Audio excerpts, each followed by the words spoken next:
আজ সকালে ঠাকুরগাঁয়ের বালিয়াডাঙ্গি উপজেলার বেউরঝাড়ি সীমান্ত থেকে একজনকে ধরে নিয়ে গেছে বলে আমরা জানতে পেরেছি। বিএসএফ ধরে নিয়ে গেছে এবং সেই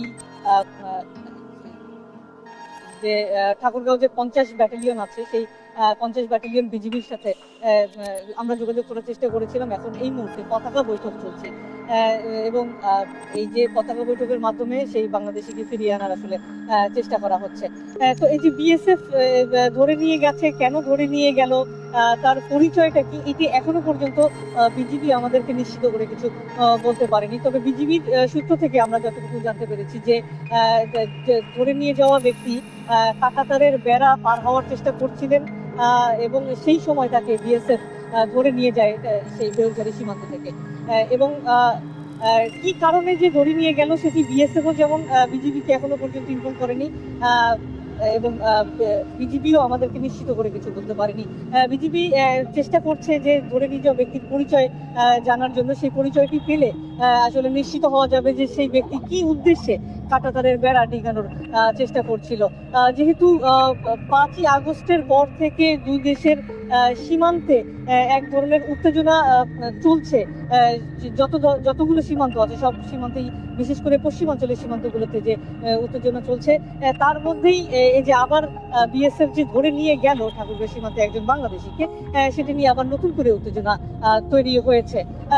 নিশ্চয়ই দেশবাসী অবগত আছেন যে ইতিমধ্যেই চাঁপাইনবাবগঞ্জ সীমান্তে যে দুই দেশের মধ্যে কাঁটাতারের বেড়া নির্মাণ নিয়ে বেশ কয়েকদিন ধরেই একটা উত্তেজনা চলছে এবং বিএসএফ চেষ্টা করছিল যে বাংলাদেশ সীমান্তের একদম যে 150 গজের যে একটা বিধিনিষেধ আছে, যে 150 গজের মধ্যে কোনো ধরনের স্থায়ী স্থাপনা নির্মাণ করতে পারবে না তারা, সেরকম তারপরেও তারা কাঁটাতারের বেড়া দেওয়ার চেষ্টা করছিল। এটা নিয়ে যেমন সেখানকার সীমান্তে একটা এক ধরনের উত্তেজনা তৈরি হয়েছে। অন্যদিকে বাংলাদেশের স্বরাষ্ট্র উপদেষ্টা কিন্তু কয়েকদিন আগেই ঘোষণা দিয়েছেন যে সীমান্তে কোনো ধরনের ছাড় দেয়া হবে না। তো তার এই কথার প্রেক্ষিতে কিন্তু বিজিবি একেবারেই জিরো টলারেন্সের মধ্যে আছে সবগুলো সীমান্তে, আমরা যতটুকু জানতে পেরেছি। এর আগেও আমরা দেখেছিলাম লালমনিরহাট সীমান্তে ধরে নিয়ে গিয়েছিল। তা আরো কিছুদিন আগে ঠাকুরগাঁও সীমান্তেই আর একজন বাংলাদেশিকে ধরে নিয়ে যাওয়া হয়েছিল এবং পরে বিকেলে তাকে ফেরত দেওয়া হয়েছিল। এরকমটি তো এই যে বিএসএফ এর যে একটি আগ্রাসনের ব্যাপার, সেই আগ্রাসনটি 5 আগস্টের পর থেকে একটু বেশি লক্ষ্য করা যাচ্ছে এবং একই সাথে ভারতীয় যে গণমাধ্যমগুলো আছে সেই গণমাধ্যম কিন্তু বাংলাদেশ সম্পর্কে এক ধরনের অপপ্রচার চালাচ্ছে সেই জুলাই বিপ্লব বা 5 আগস্টের পর থেকেই। সেইটারও অনেকেই যোগসূত্র খুঁজে পাচ্ছেন যে এই বিএসএফ এর যে আগ্রাসন বা তাদের যে অনধিকার প্রবেশ, সেই অনধিকার প্রবেশের ক্ষেত্রে। এবং এই যে বারবার বিএসএফ যে বাংলাদেশিদেরকে ধরে নিয়ে যাচ্ছে, এটি নিয়ে কিন্তু দুই দেশের মধ্যেই বারবার আলোচনা হচ্ছে। বিজিবি এবং বিএসএফ এর মধ্যে যে পতাকা বৈঠক হচ্ছে, উচ্চ পর্যায়ের একাধিকবার বৈঠক হচ্ছে। এই বৈঠকগুলোর কিন্তু এখনো পর্যন্ত কোনো সুষ্ঠু সমাধান বা সুষ্ঠু সুরাহা আমরা দেখতে পাচ্ছি না এবং বাংলাদেশের সাধারণ মানুষ কিন্তু আশা করছে যে এই ধরনের আগ্রাসন দ্রুত বন্ধ হওয়া উচিত।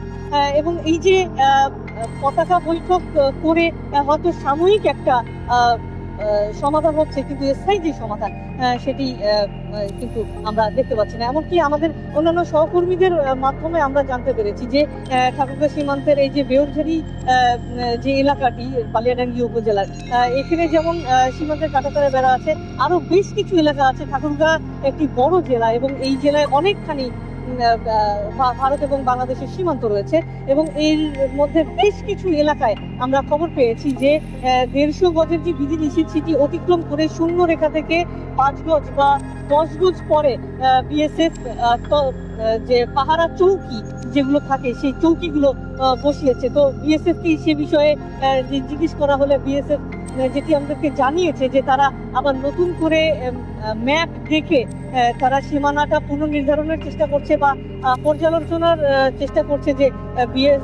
বিএসএফ কতটুকু আসলে তাদের সীমানা অতিক্রম করেছে। তো আমাদেরকে যতটুকু জানানো হয়েছে যে 50 ব্যাটালিয়ন বিজিবি বাংলাদেশের যেটি ঠাকুরগাঁয়ে অবস্থিত আছে, তারা এই সবগুলো বিষয় নিয়েই আসলে কাজ করার চেষ্টা করছে। এবং তবে আজকের যে প্রায়োরিটি সেটি হচ্ছে যে আজকে যে সকালবেলা যে বাংলাদেশিকে ধরে নিয়ে গেছে, সেই বাংলাদেশি কে সুস্থ স্বাভাবিকভাবে বাংলাদেশে ফেরত আনা এবং এই যে তার পরিচয় নিশ্চিত হওয়ার চেষ্টাটা, এটি আজকের জন্য তারা ফার্স্ট প্রায়োরিটি দিয়ে বিএসএফ এর সাথে তারা বৈঠক করছে।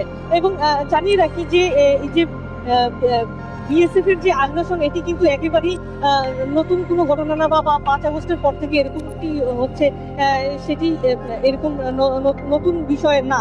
এটি অনেক দিন আগে থেকে, বেশ কয়েক বছর ধরে আমরা লক্ষ্য করছি যে বিএসএফ এর এই আগ্রাসন। এর মধ্যে কুড়িগ্রামের যে ফালানি হত্যা, সেই ফেলানি হত্যার যে ঝুলন্ত লাশের ছবি, সেটি এখনো প্রত্যেকটি বাংলাদেশিদের মনে গেঁথে রয়েছে এবং সেই ফেলানি হত্যার বিচার, সুষ্ঠু বিচার কিন্তু এখনো সম্পন্ন হয়নি।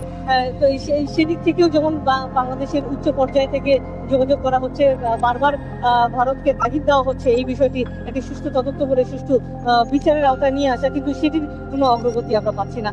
তেমনি তেমনি তেমনি এই যে স্বরাষ্ট্র মন্ত্রণালয় যে বারবার তাগিদ দিচ্ছে যেন বিএসএফ এই বিষয়গুলো সমাধান করে, এবং আমি যেমনটি বললাম যে স্বরাষ্ট্র উপদেষ্টা যে ঘোষণা দিয়েছেন যে কোনো ছাড় দেওয়া হবে না সীমান্তে, সেই অনুযায়ী কিন্তু বিজিবি এখন জিরো টলারেন্সের মধ্যে আছে বলে আমরা জানতে পেরেছি। এবং এই উত্তরবঙ্গে কুড়িগ্রাম থেকে